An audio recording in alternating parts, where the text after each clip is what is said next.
YCP మాజీ మంత్రి కాకాణి గోవర్ధన్ రెడ్డికి వెంకటగిరి కోర్టు 14 రోజుల రిమాండ్ విధించింది. అక్రమ మైనింగ్ కేసులో ఆయన A4గా ఉన్న సంగతి అందరికీ తెలిసిందే. ఖనిజాల అక్రమ తవ్వకాలు, రవాణా, నిబంధనలకు విరుద్ధంగా పేలుడు పదార్థాల వినియోగం తదితర అభియోగాలు కాకాణిపై ఉన్నాయి. ఈ నేపథ్యంలో పోలీసులు ఆయన్ను నిన్న అరెస్ట్ చేశారు.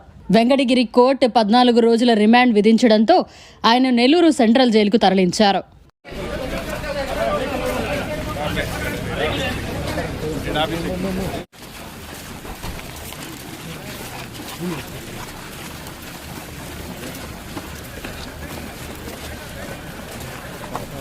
Okay sir.